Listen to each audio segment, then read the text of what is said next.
como a grabar la clase. Lo otro, entonces, la idea de la clase del día de hoy, si bien, digamos, esta temática la comenzamos antes de Semana Santa, no entró en el taller individual que hicieron, que son las enfermedades de las aves. Entonces, la idea de la clase del día de hoy es como repasar o mirar brevemente las enfermedades de las aves que ya habíamos visto y complementarlas con lo que nos faltaba de ver de las aves, que básicamente son las enfermedades parasitarias, para comenzar como con algunos aspectos básicos de bioseguridad. En relación con el taller que desarrollaron la clase pasada, ¿alguno tiene alguna inquietud, alguna pregunta? ¿Algo no les quedó claro, como en las correcciones que yo le hice a cada uno, o quedó todo claro? Bueno, todo Todo claro. está ready, profe. Listo, perfecto, me alegro. Entonces, necesito que me digan en este momento si logran apreciar las diapositivas o si no las logran ver. Sí, profe, ahí apareció. Listo, entonces las voy a poner grande, eh, como cuando las pongo grandes se me va como el chat. Si alguien me quiere preguntar algo, que prenda el micrófono, porque no logro visualizar como el chat cuando dejo las diapositivas más pequeñitos. Entonces, como les decía, ahorita la idea es como repasar un poquito las enfermedades de las aves que habíamos visto antes de Semana Santa, que es como la especie productiva también de bastante importancia en nuestra región, en el departamento de Antioquia. Y, y bueno, con las aves, al igual que con los cerdos, digamos que con los bovinos y con los equinos hay unas diferencias, y es que los equinos no son realmente muchas las enfermedades eh, infectocontagiosas que los puedan afectar. Ellos sobre todo son enfermedades metabólicas relacionadas mucho con la parte nutricional, son muy delicados. Los bovinos sí tienen varias enfermedades infectocontagiosas, pero digamos que uno las puede como agrupar un poquito más en relación con si afectan más el sistema respiratorio o si afectan más la parte reproductiva, que es bien importante.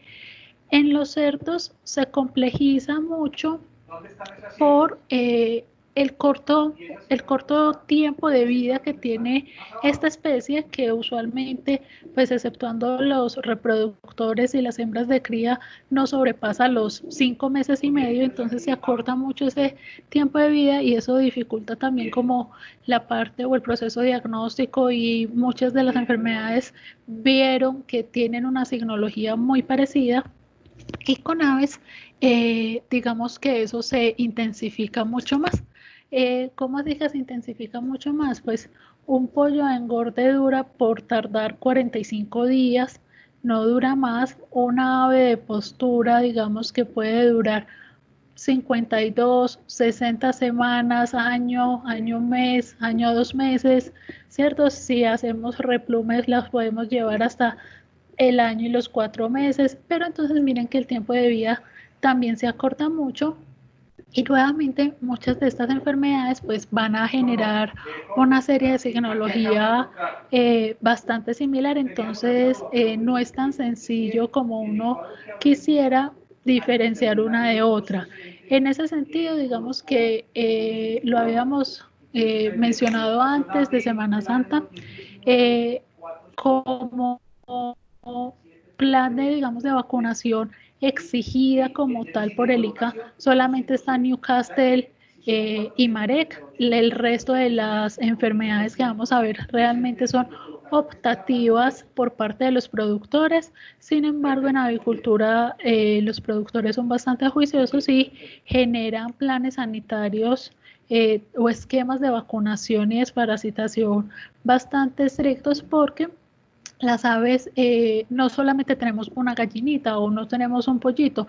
Cuando hablamos de avicultura, hablamos de gran número poblacional, digamos que una pequeña producción puede tener mínimo 200, 100 gallinas, y entonces si se me afecta una, muchas de estas enfermedades son de alta infección o de alta morbilidad o de muy fácil diseminación, y al enfermarse una, pues se me puede enfermar como todo lo que tengo en mi galpón, y son pérdidas económicas importantes. Entonces, a raíz de eso, pues la mayoría de los productores son bastante juiciosos y rigurosos. La mayoría de estas enfermedades sí tienen vacunas, pero no son obligatorias. Entonces, eso como tenerlo ahí presente.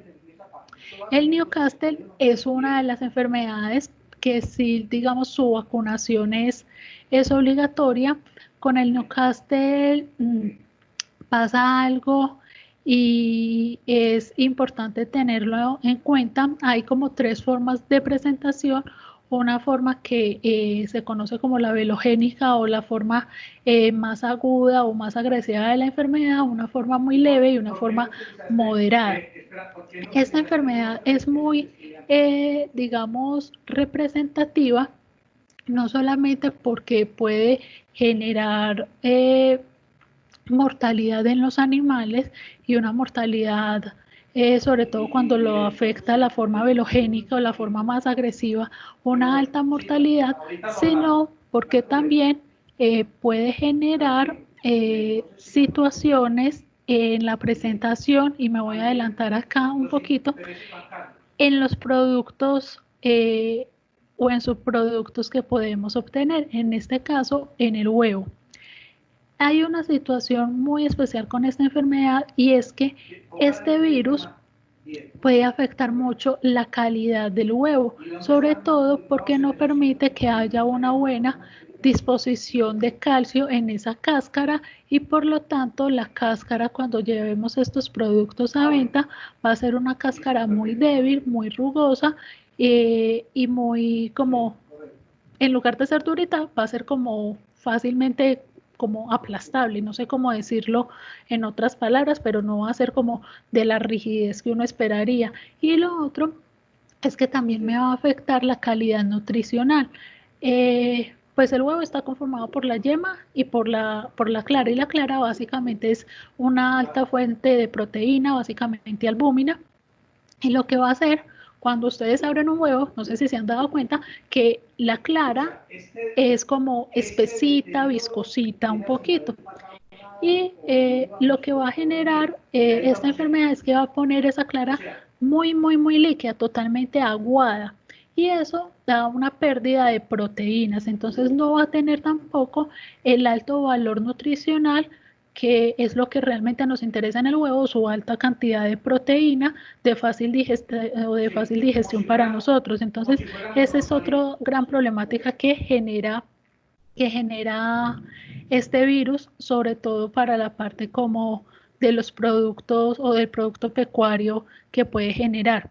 ¿Qué más es importantísimo tener en cuenta con este virus de Newcastle?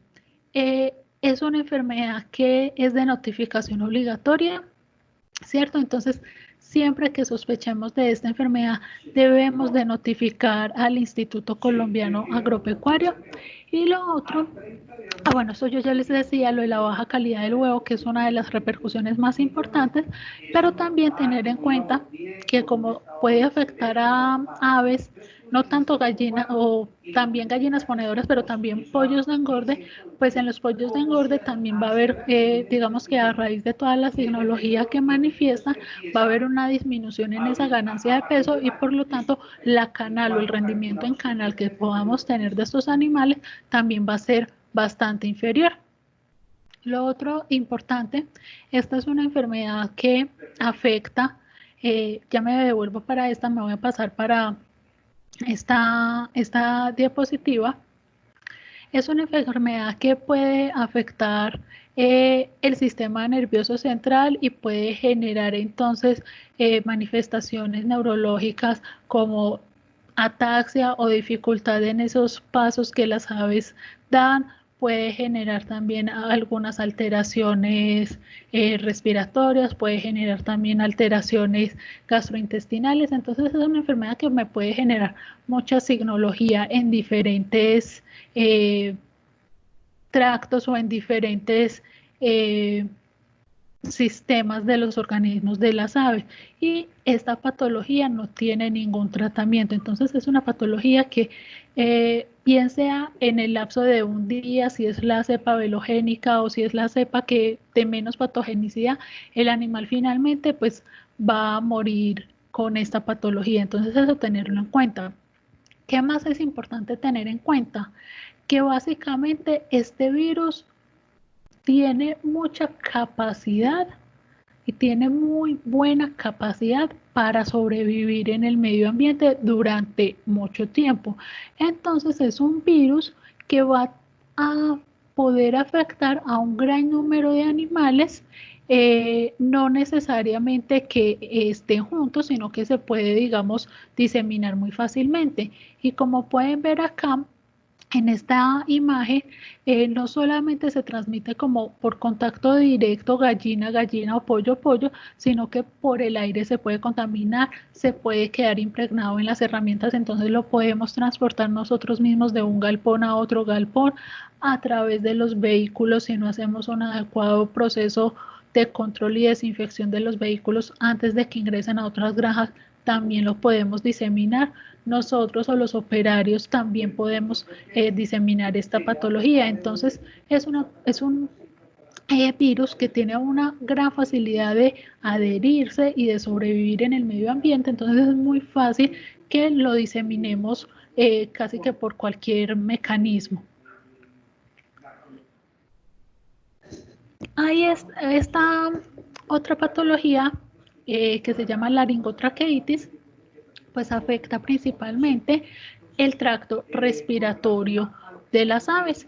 Es un virus que, digamos que como todas las enfermedades, no hay enfermedad que no vaya a generar una afectación económica, porque todas las enfermedades, unas en menor medida, otras en mayor medida, pero todas van a conllevar un detrimento en esa productividad.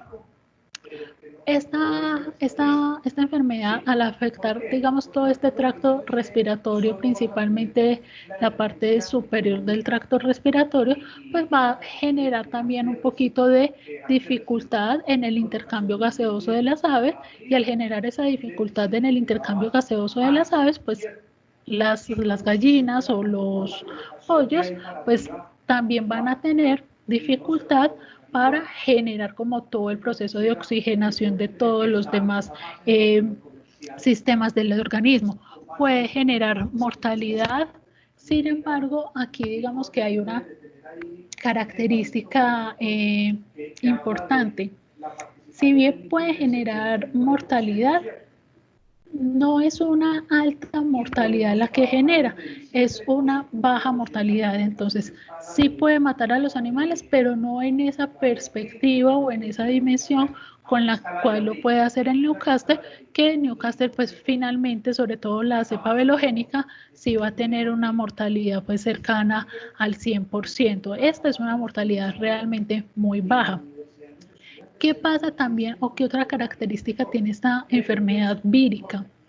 Este virus también es muy resistente o puede sobrevivir mucho tiempo con las condiciones adecuadas.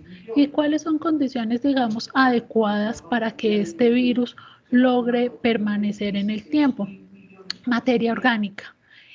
¿Cuál materia orgánica? La parte de defecación de las aves o la pollinasa básicamente, y digamos que en esta materia orgánica él tiene la capacidad de poder vivir inclusive hasta 20 días. Entonces, si nosotros no tenemos un adecuado manejo de esa materia orgánica, de esas camas en las cuales nuestras aves están, es muy factible que cuando vayamos a hacer recambio poblacional, por ejemplo, podamos dejar el virus en las camas de los galpones donde hubieran estado esas aves y así contaminar galpones nuevos. Entonces, con esto el mensaje es sobre todo a tener precauciones cuando vayamos a hacer recambios de camas, realmente ser muy juiciosos en cambiar y asegurarnos que no queden como nada de la cama o de la materia fecal de las gallinas en esas camas, para evitar que el virus siga proliferando en esos galpones. ¿Qué signología generalmente vamos a, digamos, a poder encontrar en las aves con esta patología? Mucha signología básicamente respiratoria, entonces vamos a encontrar sobre todo como a nivel como de las fosas nasales de nuestras aves también muchas secreciones, y los ojitos de nuestras aves van a tener también muchas inflamaciones, digamos que también por la misma distancia anatómica que tienen las aves. Entonces es bastante notable la inflamación o las secreciones también oculares de color verdoso o amarilloso, y las secreciones también nasales. Miren que yo acá les decía que la mortalidad, y acá dice que puede variar entre el 1 y el 50% en aves de engorde o hasta el 12% en ponedoras. Generalmente nunca, o pues en lo personal, nunca me ha tocado como casos de alta mortalidad. Me ha tocado casos de mortalidad del 1 al 2%, tanto en pollos de engorde como en ponedoras. Entonces realmente, aunque en la literatura reportan que han habido pues, o que se conoce que la mortalidad puede ser muy superior, en el campo realmente, en la experiencia nunca me ha tocado pues como una mortalidad tan alta, es una mortalidad baja realmente. Lo que sí digamos que es importante es también como una forma de diferenciar. Miren acá, dice, la producción de huevo puede disminuir del 5 al 15% sin alterarse la cáscara. ¿Qué es esto? ¿Y por qué les pongo esto? ¿Y por qué les hago como hincapié en este aspecto de la cáscara? Porque miren que Newcastle, yo les decía ahorita, es una enfermedad que me puede afectar también el sistema respiratorio, a veces me puede generar signos neurológicos, no siempre me los va a generar. Entonces muchas veces si uno Newcastle solamente me genera signología respiratoria, donde yo voy a ver secreciones nasales, puedo ver secreciones oculares, puedo tener también los ojitos de las gallinas así todos inflamados y demás, yo lo puedo llegar a confundir con una laringotraqueitis, pero hay dos cosas que me pueden diferenciar eso. Primero, que si es Newcastle y si es la velogénica, se me van a empezar a morir varias aves, digamos, rápidamente. Pero si es la forma lentogénica, puede que no se me empiecen a morir tan rápidamente las aves, entonces ahí se me va a complicar un poquito el diagnóstico. Lo otro es que el Newcastle sí me va a generar esa afectación en la cáscara, mientras que la laringotraqueitis no me va a generar esa afectación en la cáscara. Entonces, digamos que por eso les hago ahí como ese hincapié, que es como una forma de uno irse direccionando. Si uno ve que los huevos no tienen ninguna afectación, que la cáscara sigue estando dura, que cuando uno hace la prueba y mira como el interior de los huevos, esa parte de la clara sigue siendo como, no es grumosa, es como espesita y demás, pues con la contextura normal, pues uno va empezando a descartar también como empíricamente la parte de Newcastle.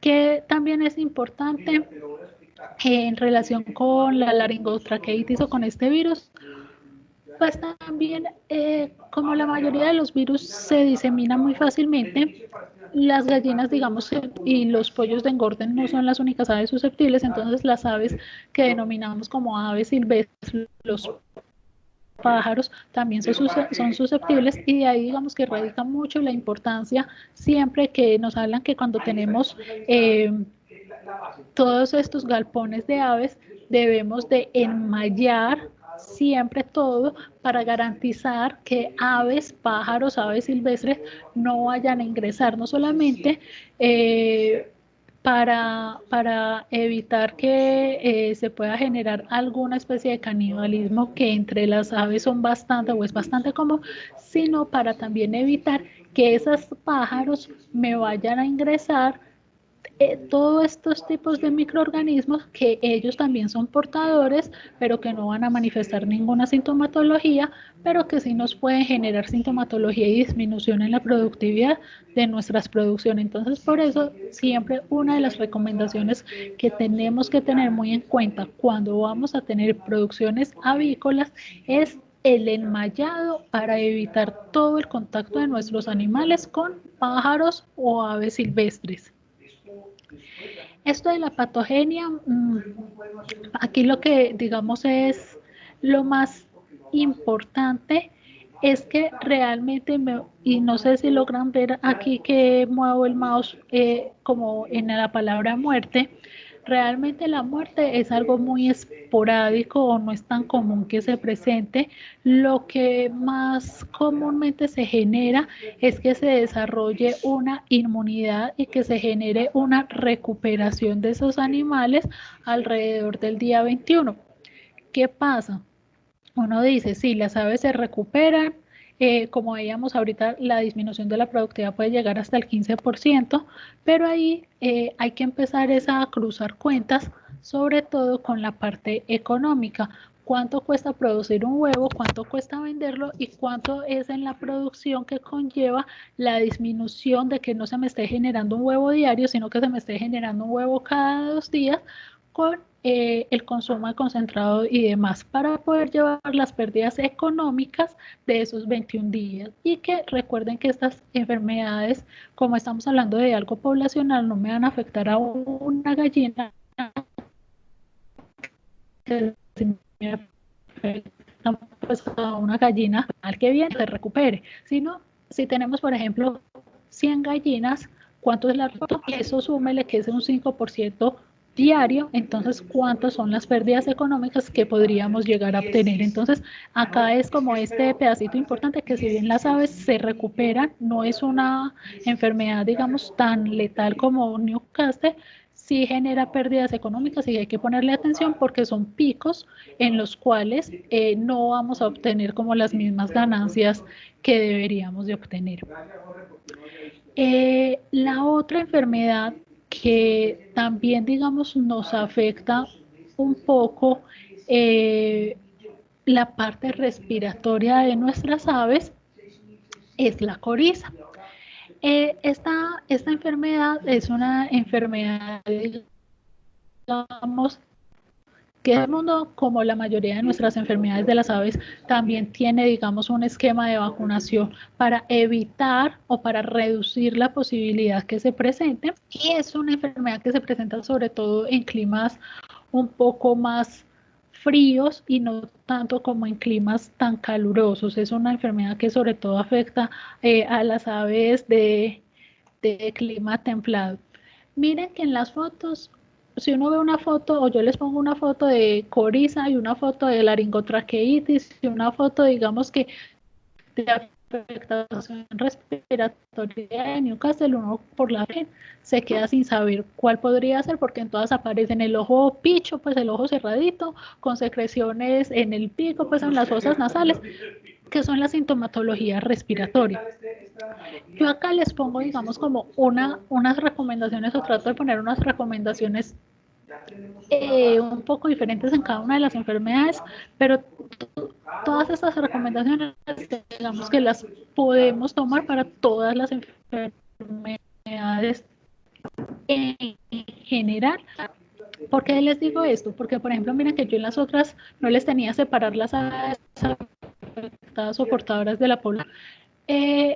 Si bien yo no se las tenía en los demás como diapositivas o para que veamos una ave que está, lo ideal es inmediatamente separarla de las demás. Esto por varios motivos. Y ahorita con ectoparásitos, sobre todo con ectoparásitos, sí que hay que tener esto presente. Pero, ¿por qué? Porque la ave si ya está con sintomatología, es una ave que ya pasó su periodo de incubación. Usualmente la mayoría de las enfermedades son, o su periodo de mayor transmisibilidad es cuando está en la fase sintomática. Entonces, si la logramos retirar, pues vamos a reducir que tenga contacto y que se pueda diseminar a nuestras demás aves. Entonces, no solamente para la coriza, digamos que para todas las enfermedades, pues lo ideal es, si detectamos una ave enferma, aislarla de las demás aves hasta que se cure, hasta que se muera, hasta que se recupere, pero ideal que no vaya a continuar en contacto con las demás aves. Lo otro, miren que en el cuadrito morado en el último dice, si ocurriera la infección, lo mejor que queda para eliminar la enfermedad es la despoblación completa. Infortunadamente, con avicultura, muchas de las veces, y bueno, y también con porcicultura en algunas patologías, no es fácil generar un aislamiento de esas aves enfermas, porque las condiciones, pues tenemos galpones para 50 que tengamos, pero tener esas áreas de aislamiento para aves a veces no es tan sencillo. Lo que generalmente sucede es que las aves que manifiestan sintomatología, suena muy cruel y suena muy horrible, pero usualmente se sacrifican. No es que se lleven a hacerles un tratamiento por lo general, y menos cuando estamos hablando de grandes producciones. Y cuando sabemos que hay indicios de que la enfermedad se diseminó en el galpón, para evitar que se nos vaya a diseminar en los otros galpones, muchas veces lo que se hace, y vuelve y juega, aquí hay que hacer un análisis dependiendo de la situación, y hay que hacer siempre un análisis económico para saber qué es más rentable económicamente hablando. Muchas veces toca hacer la despoblación completa, y cuando hablamos de despoblación completa toca hacer sacrificio de todas esas aves y hacer desinfección y dejar esos galpones o esas jaulas una semana, digamos, sin ningún habitante, para poder generar otra vez o comenzar el repoblamiento. Pero son medidas drásticas, o ese repoblamiento o esa despoblación pues sea usualmente cuando estamos trabajando con grandes grupos poblacionales, cuando estamos trabajando con, por ejemplo, granjas de sustento o de autosustento, pues hacer la despoblación es algo que no es viable porque es el sustento de esa familia. Entonces muchas veces disminuyan un poquito la productividad, pero si no se me van a morir, esperamos a que se recuperen, aunque hayan disminuido la productividad, pero al menos le dejamos, se recuperan, y posteriormente ellos pueden consumir esa carne o seguir consumiendo esos productos. En producciones muy tecnificadas, esta, digamos, no sería la mejor opción. La mejor opción sí sería generar el despoblamiento. Entonces hay que mirar y tener muy en cuenta con quién estamos trabajando, si con algo muy tecnificado de alimentación en masa o de producción en masa, o estamos trabajando con población de que esto es su sustento diario para vivir, donde las decisiones de generar despoblaciones y demás puede que no sean las alternativas prioritarias que vayamos a tener en cuenta.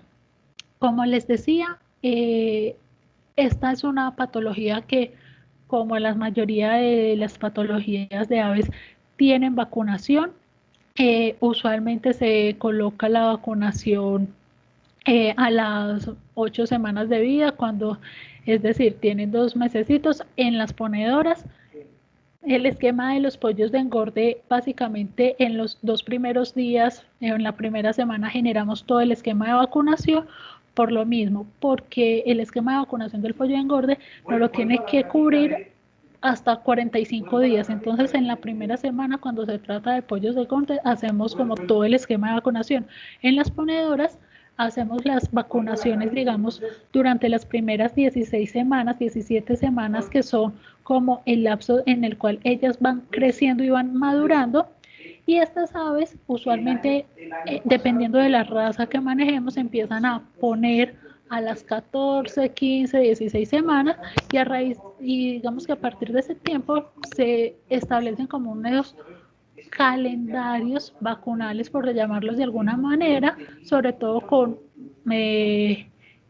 Marek principalmente, y con Marek, no, con Newcastle, perdón, y se van como generando nuevas vacunaciones. Entonces, lo ideal, por ejemplo, para todo esto de coriza es la primera vacunación a las 8 semanas de vida, y se hacen otras vacunaciones o revacunaciones, 2 revacunaciones adicionales antes de que lleguen como a la etapa productiva o a la postura de los huevos. Y las imágenes que les pongo aquí como arriba En los libros siempre se ve mucho más bonito y es muy fácil identificar qué patología es. En la realidad es que, por ejemplo, si yo estoy en una granja y me salen con una gallina o con un gallo, así muy difícilmente yo a primera vista voy a poder decir que eso era una coriza. Muy difícilmente yo a primera vista voy a ser capaz de diferenciar si es una coriza de una laringotraqueitis, por ejemplo, o de un Newcastle. Entonces, digamos que yo les pongo la imagen que va como mostrando el empeoramiento del estado de salud de una enfermedad que afecta el tracto respiratorio, donde inicialmente vemos que hay un poquito de secreciones nasales. Aquí ya, por ejemplo, el ojito está más inflamado. Aquí, por ejemplo, ya vemos que las plumas están totalmente como fáciles de arrancar porque ya no hay un buen proceso o asimilación por parte de nutrientes, está totalmente inflamado esta cavidad ocular y demás, pero por imagen o a simple vista, exceptuando pues por efectos pedagógicos, es muy difícil hacer el diagnóstico. Lo que usualmente se hace es llevar como muestras de oculares o muestras de la tráquea generalmente a patología para poder establecer cuál de todas las enfermedades pueden ser, para a raíz de ese diagnóstico de laboratorio sí propiciar mejores planes preventivos. Esta también ya la habíamos visto, como les digo, esto es como un repaso que no las únicas, pero sí, digamos, las que me pueden afectar principalmente el sistema respiratorio de las aves, la laringotraqueitis, Newcastle y la coriza, donde, digamos, hay algo importante que sirve para un poquito en campo uno guiarse si es una o es otra, y es como la mortalidad, que es muy baja de laringotraqueitis, que es muy alta en Newcastle, como la signología nerviosa y digestiva que puede generar el Newcastle. Usualmente es muy localizada y no me va a generar tampoco ninguna signología digestiva o nerviosa, lo mismo que la laringotraqueitis. Entonces, si se me genera solamente signos como muy respiratorios y muy localizados, uno puede empezar como a descartar un poquito Newcastle. Y si se me generan signos respiratorios, pero también como otros signos nerviosos o gastrointestinales, pues uno empezaría a descartar laringotraqueitis y coriza y se enfrentaría o se focalizaría un poquito más a la parte de Newcastle. Y lo otro que no lo tengo como acá en esta diapositiva, pero que ya se los dije y funciona también para coriza, es sobre todo la característica de las cáscaras de los huevos. Coriza tampoco me va a generar como una afectación en esa cáscara de los huevos. La laringotraqueitis tampoco me afecta, digamos, la calidad del huevo. Las dos me disminuyen la cantidad, pero no me afectan la calidad. Newcastle me afecta la cantidad y me afecta la calidad de esos huevos. Entonces, eso tenerlo ahí como presente para uno medio guiarse antes de que lleguen los resultados de laboratorio. Esta enfermedad, digamos que ya no me va a generar, o sí me va a generar un poquito o mucha signología o alguna signología respiratoria, pero adicional, digamos que a la signología respiratoria, me va a generar también otra serie de signos que me van a permitir presentarlo o mirar esta enfermedad que no solamente no solamente desde un punto de vista respiratorio. Esta enfermedad se llama viruela y esta patología lo que me va a generar es, dependiendo como de la forma de presentación, me va a generar como unos pequeños tumorcitos en diferentes partes o en diferentes áreas de las aves, que acá los podemos ver, son como pequeñas verruguitas que los va a formar, ¿cierto? Pero también me puede generar como a nivel de esa tráquea, me la va a poder afectar y me va a poder, digamos, generar como una membranita, y esa membranita no va a permitir que las aves como respiren bien. Esa membranita es lo que acá vemos como más blanquecino, y aquí ahí dice que es una membrana necrótica, es decir, ya está muerta, Y si eso está muerto, pues no va a haber un buen flujo de aire y las aves, pues, digamos que en casos avanzados, van a tener mucha dificultad para respirar y pueden generar algo de mortalidad. ¿Qué pasa? Miren que yo acá les decía, esta patología, dependiendo como de la forma que se dependiendo de la forma como se nos presente, es porque no siempre me va a afectar el tracto respiratorio. Si me afecta el tracto respiratorio, digamos que la mortalidad va a aumentar porque finalmente la tráquea o el epitelio de la tráquea pues va a morir y no va a haber cómo generar el intercambio, no va a haber cómo ese aire llegue hasta los sacos aéreos de las aves. Entonces, eso me lo va a dificultar y me puede generar pues mortalidad. Pero si se lo afecta o se genera, digamos, la afectación en la forma dermatológica, la mortalidad no es tan severa. Sin embargo, si tiene, digamos, unas características, sobre todo la alta capacidad de diseminación, vuelve y juega. Si una ave nos empieza con viruela, muy probablemente a los pocos días todas nuestras aves van a tener viruela, ¿cierto? Y lo otro es que va a generar una disminución en esas tasas de crecimiento y una disminución en esa productividad. ¿Por qué se genera la disminución de esa productividad? Porque estas lesiones son lesiones que fastidian a las aves, son lesiones que pueden generar procesos de pica, es decir, que ellas se quieran también como autolesionar y evidentemente al no sentirse confortables, al estar pendientes de otras situaciones, van a disminuir también como su capacidad de ingerir alimento y van a también a disminuir obviamente la capacidad de producir. Cuando yo les decía que habían dos formas como de presentación, esto es lo que hacía como relación, sobre todo la forma que afecta a la piel se conoce como la forma cutánea o la forma dermatológica y la forma que me afecta la tráquea se conoce como diftérica por la membranita que genera, básicamente.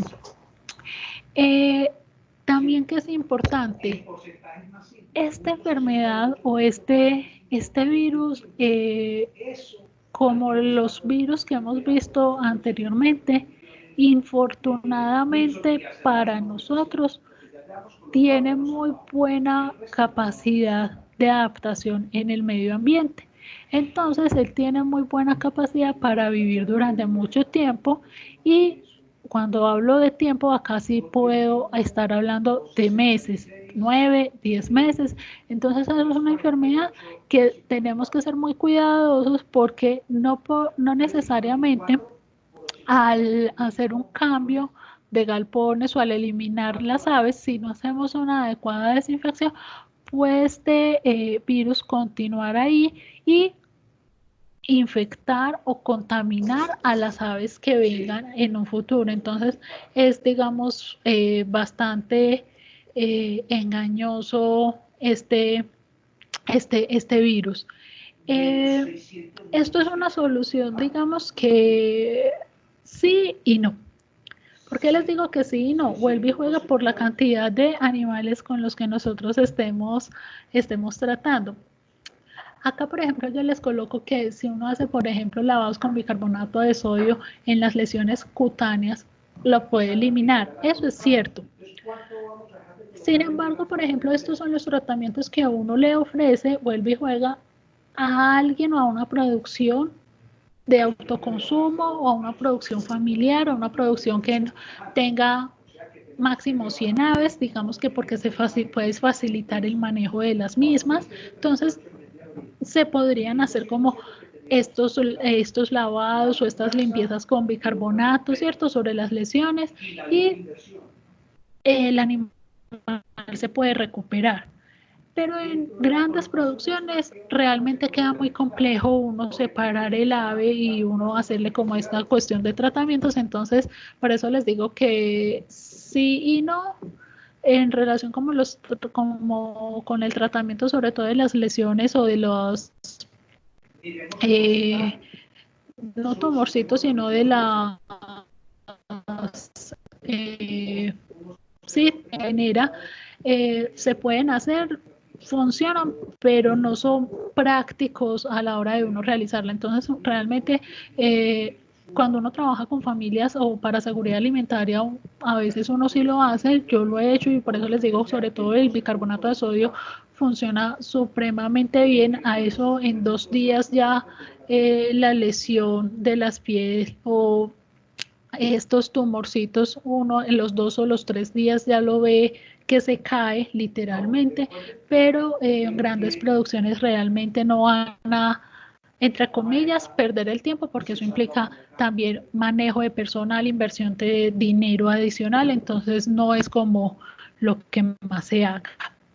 También tiene, digamos, una vacuna para tratar de disminuir la probabilidad de que esta enfermedad se genere.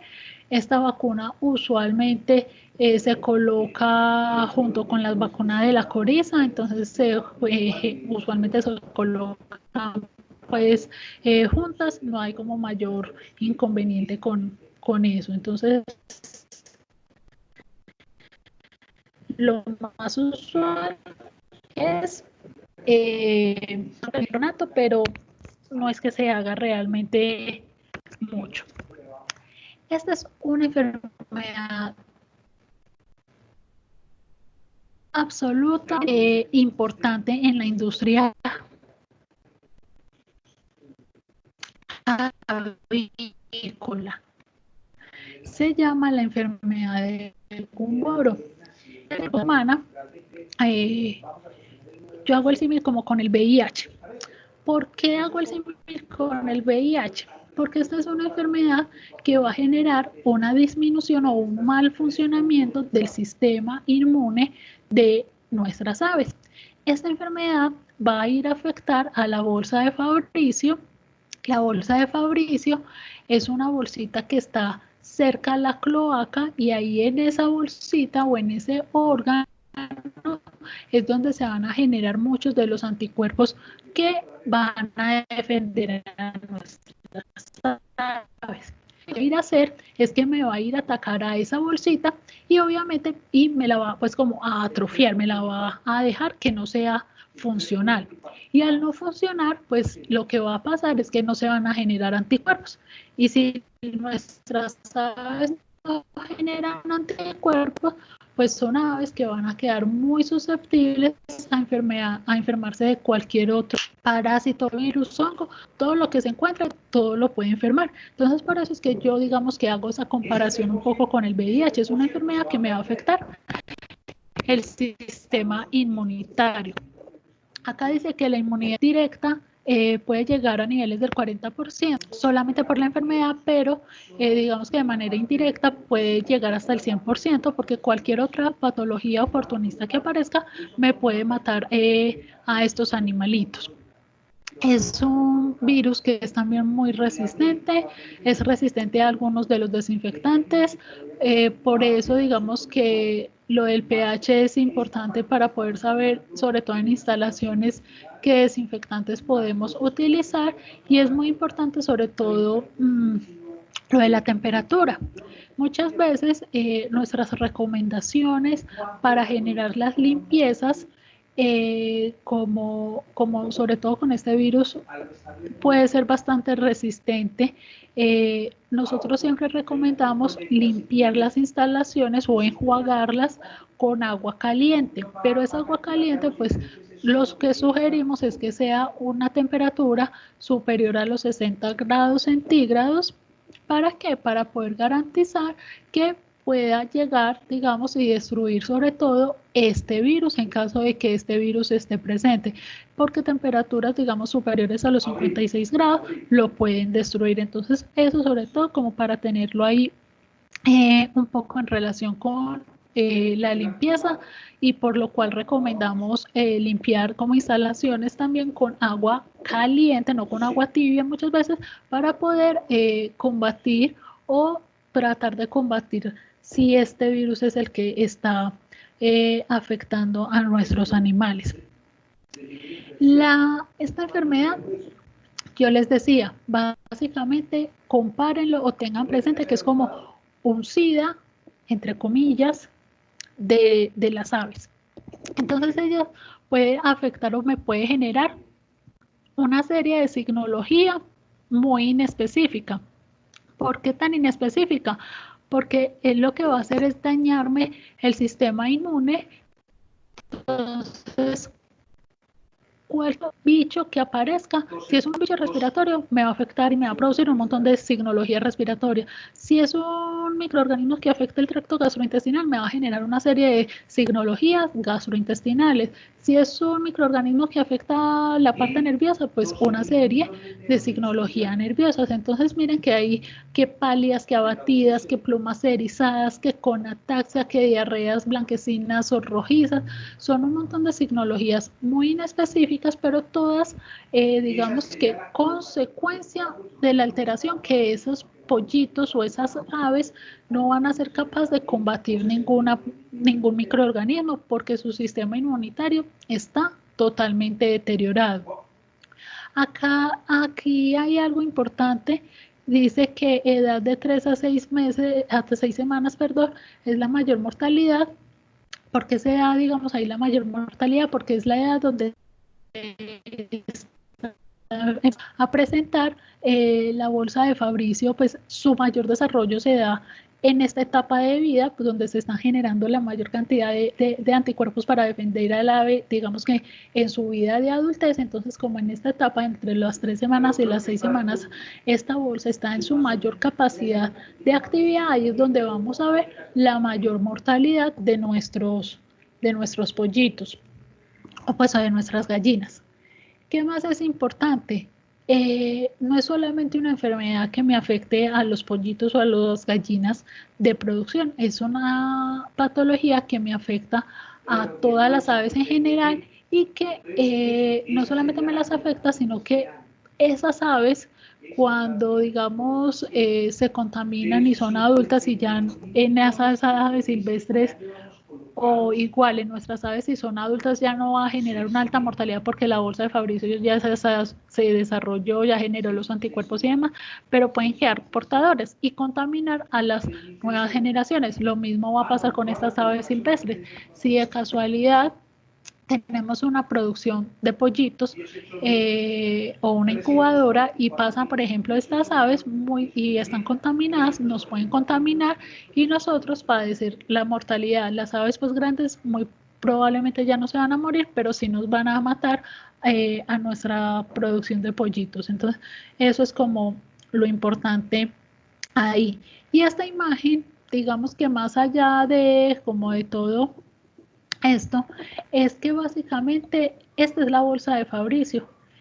Acá en la parte izquierda podemos ver como una bolsa que es como un huevito, literalmente parece un huevito chiquito, y ahí es donde se desarrollan los anticuerpos. Y lo que va a hacer el virus es ponérmela así, chiquitica, no me la va a dejar desarrollar. Entonces no me va a dejar que desarrollen los anticuerpos esas aves. Entonces son diferentes cortes en las cuales vemos como la progresión de atrofia o de daño que me genera ese virus en esa bolsa de Fabricio y que no va a generar o no va a permitir que esas aves desarrollen sus anticuerpos. ¿Tenemos vacunas? Sí, tenemos vacunas. Por lo general, lo que se hace es vacunar durante el primer día y se hacen unas 2 o 3 revacunaciones.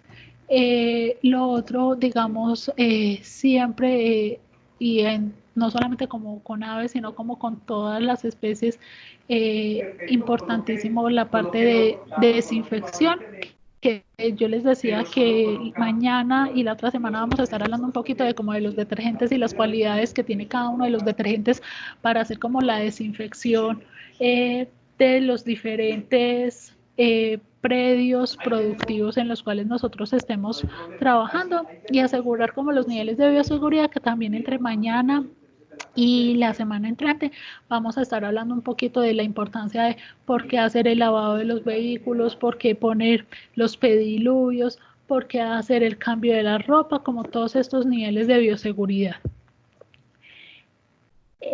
¿Preguntas hasta este momento o vamos bien?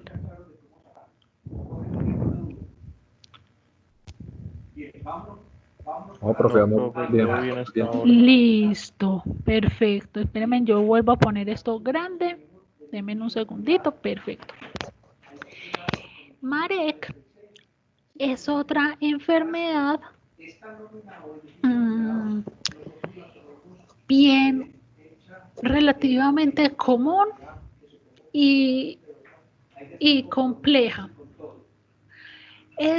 Si decíamos que Gumboro o la enfermedad de la bolsa de Fabricio era como un SIDA de las aves, Marek es un cáncer. Entonces, Marek es el cáncer, por llamarlo de alguna manera, es el cáncer de las aves. Y lo que me va a generar es diferentes alteraciones o me va a generar muchos tumorcitos y como me puede generar tumores, casi cualquier órgano, pues dependiendo del órgano donde crezcan los tumores, van a ser como los signos que esas aves nos van a presentar. Hay algo que es muy característico y es cuando me afecta este cáncer, me afecta a las aves y los tumorcitos empiezan a crecer, por ejemplo, el nervio óptico. Eso va a generar como una asimetría en las pupilas que la podemos visualizar acá en la imagen anterior, y también va a generar pues que esa pupila se me contraiga mucho, se me haga muy chiquitica, y también me va a poder generar como decoloración en el iris. Entonces es como algo bastante común si los tumorcitos me empiezan como a generar y a crear cambios en esa parte ocular. La parte, digamos que dérmica, me afecta como toda la parte de la musculatura o de la canal de las aves. Entonces cuando hacemos el sacrificio podemos ver pechugas o alas, muslos contra muslos llenos de pequeños tumorcitos. Es una enfermedad que, por ejemplo, me puede afectar también el sistema respiratorio, el sistema respiratorio, y generar, sobre todo en esos sacos aéreos, tumorcitos, pero el sistema nervioso también me lo puede, digamos, afectar, ¿cierto? ¿Qué pasa? O también que es importante, miren acá, bolsa de Fabricio y atrofia del timo. La bolsa de Fabricio, yo se los decía ahorita, es como un órgano en donde se van a generar muchos anticuerpos. Y el timo, digamos que también lo tenemos nosotros y también lo tienen los mamíferos, también es una estructura que ayuda a generar anticuerpos. Esta enfermedad, si ataca a alguno de estos dos órganos, pues va a generar lo mismo que generaba Gumboro, es decir, una inmunosupresión generalizada en el animal, y por lo tanto pues lo va a predisponer a que genere o a que se enferme mucho más fácilmente. Entonces básicamente es como un cáncer de las aves.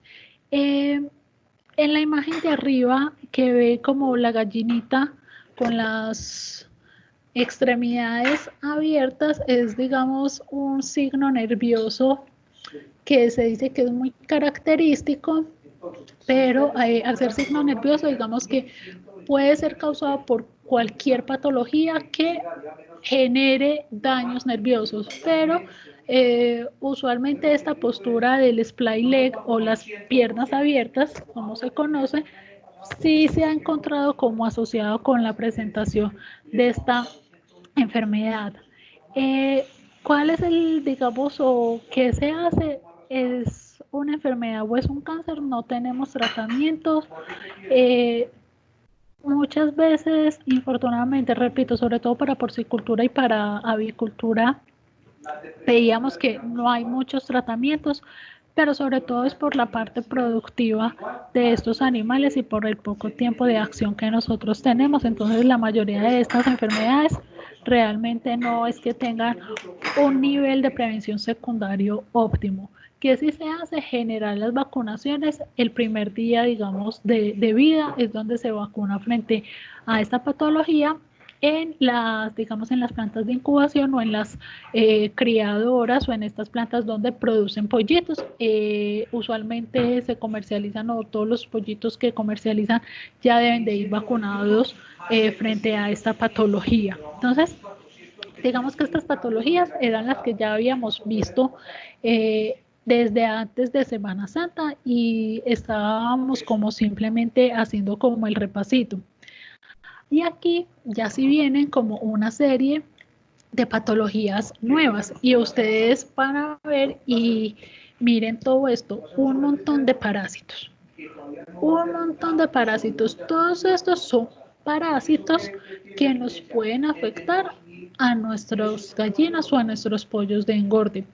Sin embargo, nosotros no vamos, digamos, a hablar de todos estos parásitos, sino que nos vamos a enfocar como en los parásitos que por lo menos en Antioquia se presentan un poquito como más comúnmente. ¿Cuál es el parásito, digamos, o cuáles son los parásitos que se presentan con mayor frecuencia en nuestras instalaciones? Este amigo que ya lo conocíamos, y ya lo conocíamos por algo muy sencillo, porque en los porcinos ya habíamos visto este parásito, y es la ascaridiosis o la ascariosis o ascaridiasis, ¿cierto? O ascariasis. ¿Qué pasa? Es igual un gusanito como el que afectaba a los porcinos, solamente que es como una subespecie diferente. La de los porcinos afectaba a los porcinos o tiene predilección por los porcinos y esta tiene predilección por las aves, básicamente, pero es también un parásito y que tiene o que se me va a ubicar también en todo ese intestino de nuestras aves y lo que va a generar es que todos los nutrientes que esas aves se vayan consumiendo, pues en lugar de ser absorbido por el intestino, pues estos parásitos se lo van a ingerir ellos y van a evitar que nuestras aves pues tengan una buena ganancia de peso y que por lo tanto nuestras aves, digamos, tengan una buena productividad. Yo acá les pongo algo con razas livianas y razas pesadas. Se ha visto, o digamos que se ha encontrado en algunos estudios, una asociación que este parásito afecta un poquito más a las razas livianas en comparación con las razas pesadas. Y acá digamos también como en términos generales, yo no me voy a meter pues como mucho con eso, pero las razas livianas usualmente son las razas blancas y las razas pesadas usualmente son las razas coloradas y se ha visto que este parásito afecta un poquito más a las razas blancas o livianas, pero afecta, pues no es que las razas pesadas sean resistentes, también las afecta, simplemente pues se ha encontrado como una cierta asociación, pero todavía no se tiene como descubierto el motivo del por qué esa afectación.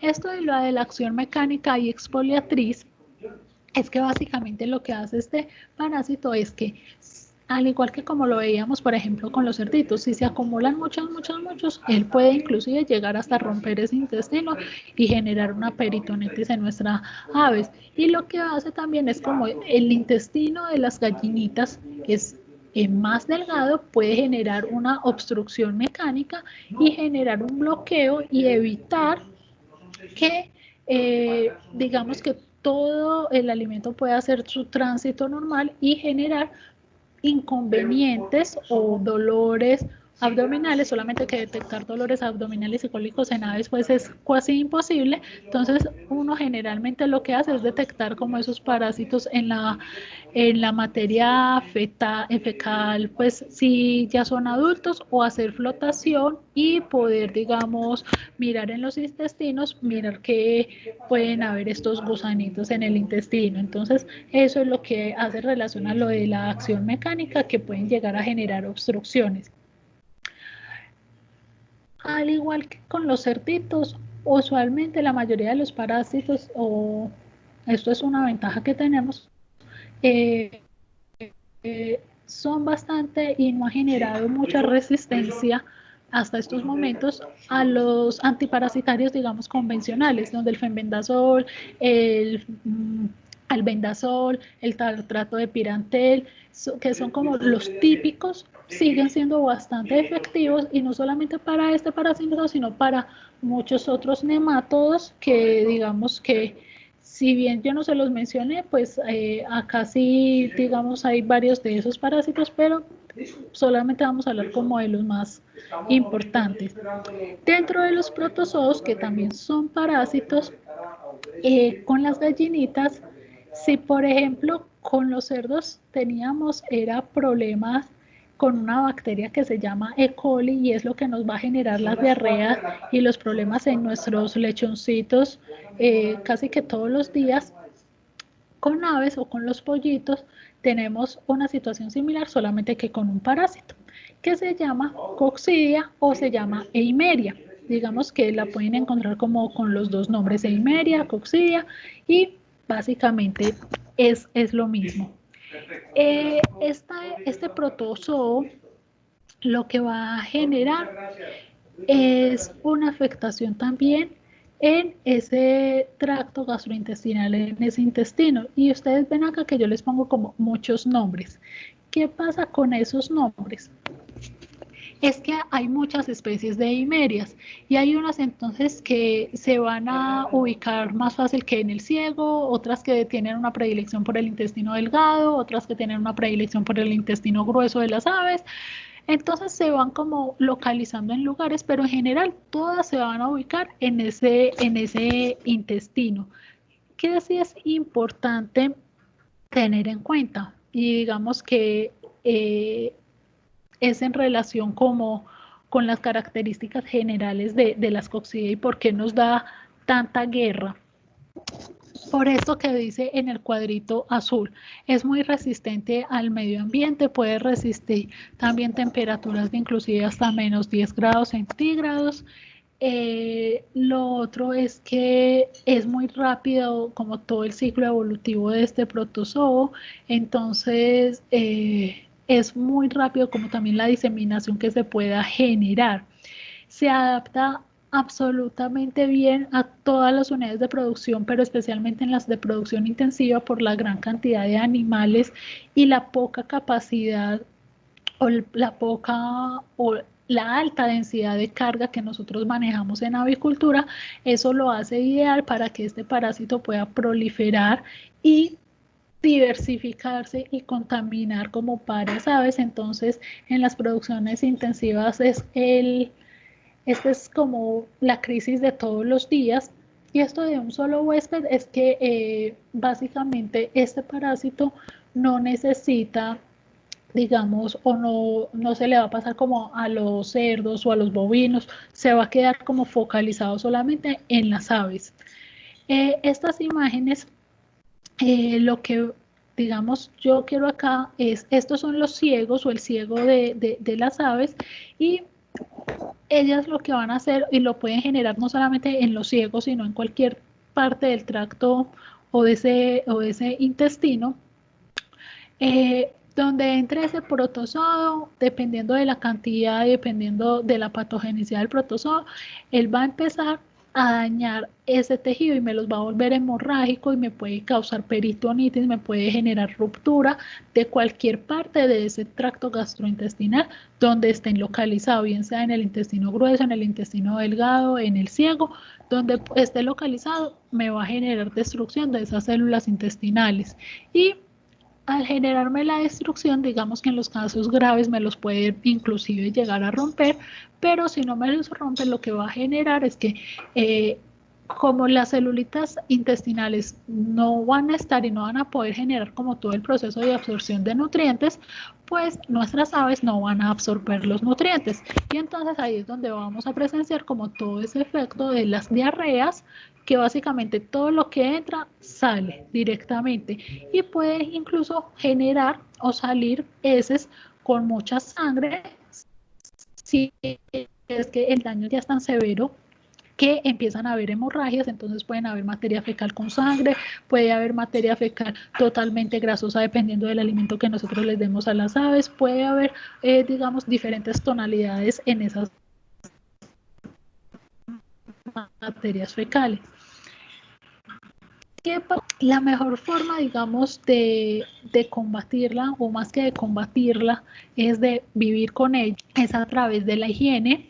Lo mejor, o digamos que una de las estrategias que nosotros más empleamos en avicultura es a través de propiciar medicamentos o lo que conocemos como coccidiostáticos, que son antiprotozoarios, darlos de manera, digamos, con el alimento frenar, para frenar un poco el crecimiento de estos protozoarios. Y si bien a veces no los logramos eliminar, sí disminuimos la tasa de crecimiento de estos protozoarios, y al disminuir la tasa de crecimiento de estos protozoarios, pues aseguramos que nuestras aves pues sí vayan a asimilar los nutrientes y disminuimos ese daño a nivel de las células intestinales que este parásito puede generar. Entonces es como de las alternativas que tenemos. Lo otro que tenemos es vacunación. Recuerden que uno usualmente, y esto no se les olvide, cuando hablamos de vacunación por lo general, o es muy típico uno llevarlo a la mente solamente vacunación para virus y para bacterias, virus y bacteria. A veces se nos escapa que la vacunación puede ser para cualquier tipo de microorganismo y hay vacunas para estos protozoarios. Entonces, tenemos vacunación. ¿Cuál es el problema con la vacunación? Que este protozoario crece muy, muy fácilmente. Entonces, si bien la vacunación nos ayuda, como en la mayoría, como en todas las enfermedades que hay vacunación, nos ayuda a disminuir la probabilidad de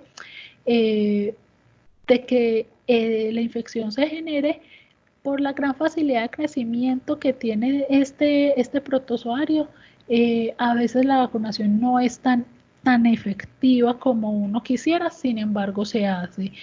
Y a diferencia como también de las enfermedades bacterianas o víricas, en las enfermedades parasitarias, como se los decía ahorita, como con las cardiosis, responden muy bien a, digamos, a los tratamientos. Entonces, digamos, yo acá les pongo hidroxiquinolonas o o algunos otros como la sulfa del trimetoprim. Son medicamentos que han mostrado que son efectivos y son tratamientos que en 1 o 2 días, y como se los damos a todos los galpones, no salen tan costosos y se hace.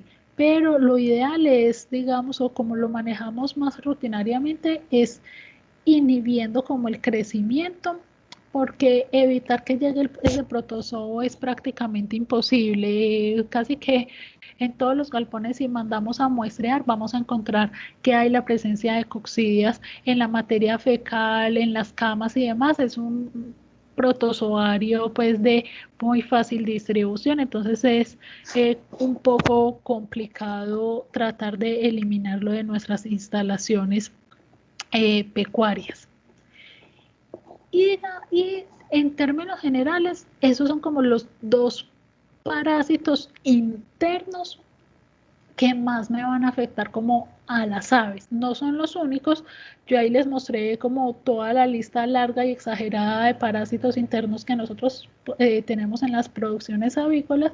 Sin embargo, la coccidia es como lo más habitual, lo mismo que las caridiosis. Hay otro problema que se presenta también con mucha frecuencia en nuestras aves y son los parásitos externos, básicamente piojos y pulgas.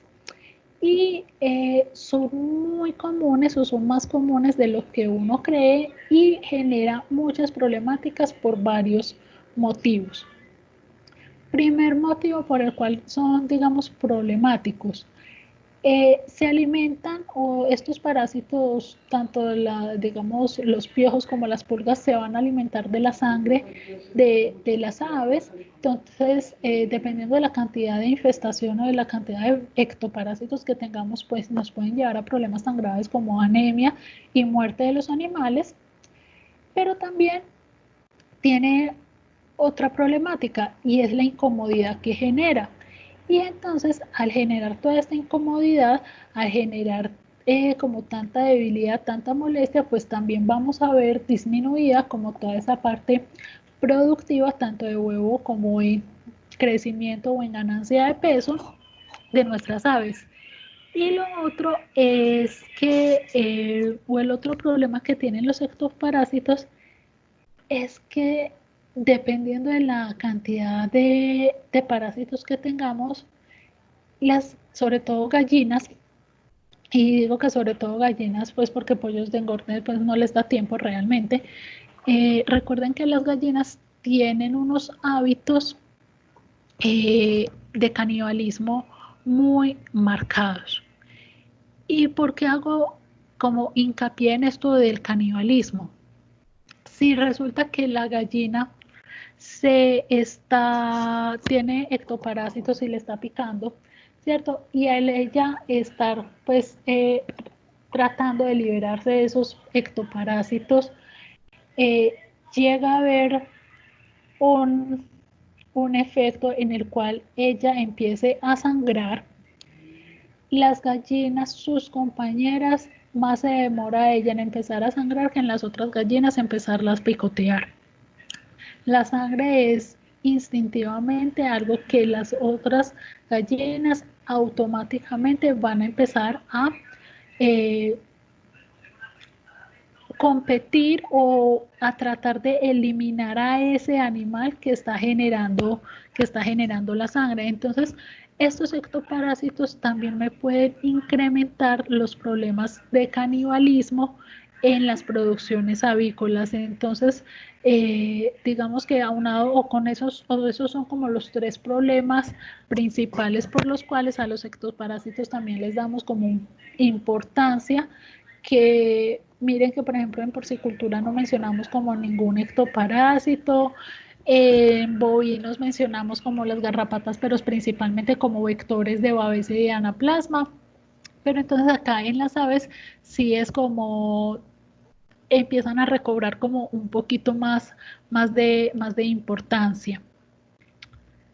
Los piojos, que yo empiezo a hablar de piojos y a mí también me empieza como a picar todo. Uno no creería que son tan comunes, pero sí son bastante comunes en nuestras producciones pecuarias. Ellos hay que recordar que lo que hacen es usualmente se alimentan como de las secreciones sebáceas de la piel o de las escamitas que tienen las plumas, y algunas especies de piojos se alimentan de sangre. ¿Qué pasa?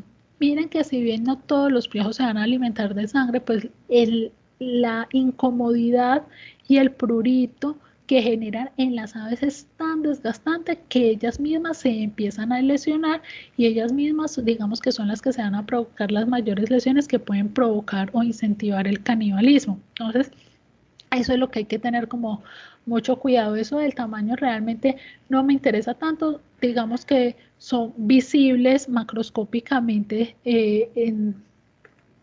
o se pueden, digamos, uno verlos cuando uno entra, digamos, a los galpones o sujeta los animales, son fáciles de visualizar. Entonces, lo que pasa es que hay que, digamos, saberlos buscar, porque usualmente no se me van a localizar como en la superficie o en la parte dorsal de las aves, sino que ellos tienen como lugares de predilección para estarse. Entonces, usualmente se hacen como en la parte del pecho, en la parte como, sí, de la pechuga, y también debajito como de las alas, y ahí se camuflan súper bien. Entonces cuando uno le abre el ala y uno ve como un montón de cositas negras chiquiticas, chiquiticas, chiquiticas, es muy probable que eso sea una infestación como de piojos y realmente son como bastante incómodos. Miren acá, digamos que este yo siempre lo pongo como un dato, más que porque yo les vaya a preguntar la cantidad de piojos, es para uno dimensionar la problemática de los piojos. Dice, cada pareja de piojos puede producir 120.000 descendientes en no cuántos meses, sino en 4 meses. Es decir, 120.000 descendientes en 4 meses. Eso es una cantidad muy grande de piojos. Y eso generalmente es una infestación que no me afecta solamente a una gallinita, sino que vuelve y juega, me afecta a todo el galpón, puede estar afectado. Entonces es bastante importante pues que cuando nosotros veamos un piojo en un ala, no hay un piojo, hay una infestación infernal de piojos. Entonces, siempre que veamos uno, échense la mano y la bendición porque están infestados de piojos. ¿Tenemos tratamientos para piojos? Sí. Y acá hay que tener, digamos, algo con la limpieza y es importante. Sobre todo, y digamos que por eso pongo este grafiquito acá, tener mucho cuidado con generar o limpiar y desinfectar, y yo acá les pongo digamos como el producto de elección que utilizamos para los piojos, que es el Diclorvos. Ser muy cuidadosos con las esquinas y como con todos los empates de las maderas, como con el enmayado, porque en esas esquinitas es un lugar para ellos absolutamente propicio y a veces se nos pasa como desapercibido. Y otros lugares que son o que a ellos les gusta mucho es debajo como de los nidales. Y entonces ahí como que tienen toda la sombrita, ahí como que nadie les pone atención y ahí les encanta proliferar. Entonces cuando uno está haciendo como todo el proceso de desinfección, uno sí se fija y desinfecta es que muy bien el nidal, pero a veces se le olvida debajo de los nidales, entonces tener como también esos lugares ahí presentes. Vuelve y juega lo de las aves. Cuando hablo de aves silvestres, pues hablo de todos los pajaritos. Estos piojos no son exclusivos de las gallinas, pueden afectar a todos los plumíferos. Entonces, en ese sentido, vuelve y juega como la importancia del enmayado para evitar que los pajaritos comunes y silvestres nos vayan a nosotros a dejar como todos estos ectoparásitos, llámese piojos o llámese pulgas, a nuestras instalaciones. ¿Qué pasa con las pulgas? Hay varios tipos de pulgas. Las pulgas, digamos que ahí sí, o las pulgas sí se alimenta, digamos que directamente de la madre. Yo esto como del tamaño y todo eso no me interesa como mucho. Básicamente que sí me interesa mucho mirar como la ubicación sobre todo de esta pulga, la Dinofaga gallinácea. Esta pulga tiene una predilección muy importante por ubicarse en toda la parte de la cara, principalmente como alrededor de los ojos de nuestras aves. Miren acá, yo les pongo irritación y pérdida de sangre, lesiones graves de las aves que pueden generar inclusive la muerte en aves jóvenes. Dependiendo de la cantidad de la infestación, estas aves pueden provocar anemia porque ellas se alimentan de estas pulgas pueden generar anemia porque se alimentan de la sangre de las aves, pero adicionalmente por la incomodidad, por la picazón que genera, pues puede fomentar las lesiones de las aves y las aves llegar a, digamos, automutilarse también ellas mismas o provocar el canibalismo de las otras, de sus compañeras, digamos, de galpón. Entonces, tenerlas ahí bastante presente. Miren que, por ejemplo, debajo del pico es como otra zona de localización. También son visibles macroscópicamente, son pequeñitas, pero son visibles, se hacen en tumultos. Entonces es bastante notorio cuando hay este tipo de afectaciones. Yo acá les pongo como otro, digamos, yo acá les pongo la permetrina, que es otro, digamos, de los métodos químicos que tenemos para controlar piojos y pulgas, ¿cierto? Eh, que es fundamental más allá de usar la permetrina o usar el agente químico, la eliminación de la cama. Y cuando yo hablo de la eliminación de la cama, es eliminación de todo el acerrín, eliminación de toda la tierra, eliminación de los nidos, de toda la paja o todo el contenido que pueda haber en su interior, para poder hacer una adecuada desinfección de esos lugares, porque estas pulguitas les encanta quedarse ahí metiditas como en los nidos y les encanta quedarse metiditas ahí en las camas, y como pues en la cama uno no la logra ver, pues habría que tener una visión extraordinaria, pero ellas pasan desapercibidas, pues pueden seguir ahí creciendo y proliferando. Entonces, fundamental ahí sí que hacer un vaciamiento, y cuando hablo de vaciamiento no solamente es de las aves, sino casi que sacar todo el contenido, todos los nidos, para poder limpiar realmente y hacer el proceso de desinfección adecuado de ese galpón, limpiar todos los bebederos, todos los comederos, pero ahí casi que sí habría que hacer como un vaciamiento de, incluyendo como la infraestructura, para poder generar el adecuado proceso de limpieza. Miren acá, que yo les decía, y cuando veíamos coriza, yo les decía si tiene vacunación, igual que la laringotraqueitis, igual que la viruela, tienen vacunación, pero realmente digamos que las vacunaciones, y ahí falta una, que se coloca el primer día de vida, que es de Gumboro. Las vacunaciones, digamos, obligatorias para nuestro territorio nacional son Marek, Newcastle y Gumboro.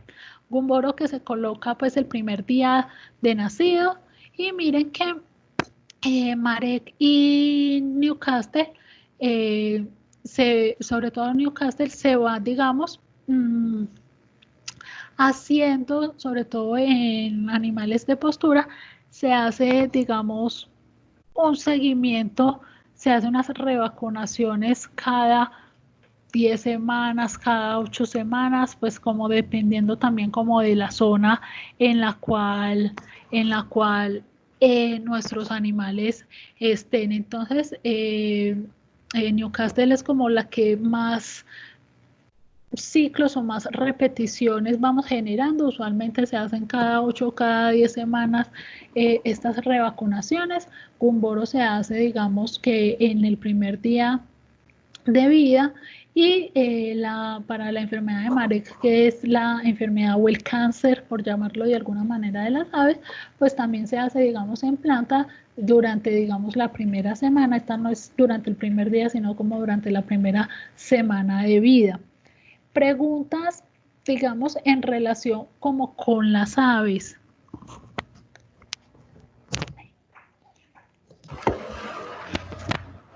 No, profe, ninguno. De parásitos, profe, solo fueron, Bueno, profe, de parásitos solo fueron ascaridiosis y coccidiosis, ¿cierto?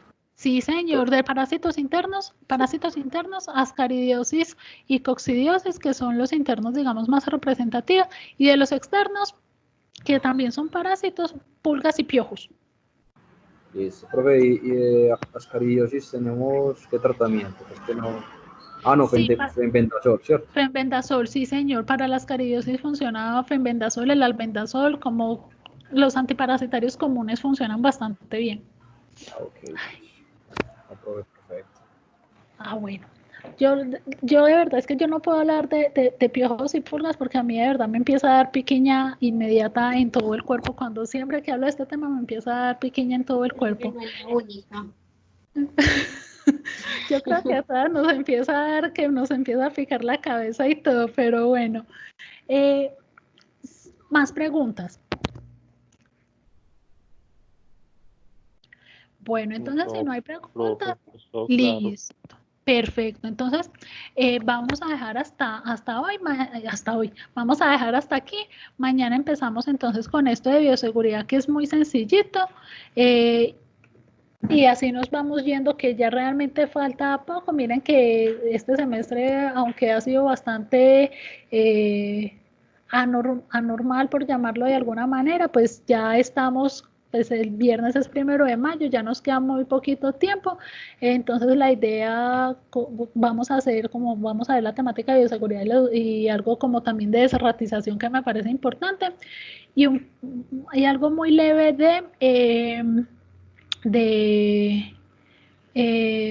se me fue la palabra, de resistencia, que es algo importante, que resistencia bacteriana, pero algo muy general. Hacemos como unos tallercitos y hasta ahí básicamente llegaría el curso, porque es que no tenemos tampoco más tiempo. Entonces voy a suspender la grabación y Dios mediante nos vemos mañana a la misma hora, niños. Listo, profe. Listo, Muchas niños. gracias. Con mucho gusto, niños, se me cuidan. No, feliz fin de semana. Gracias.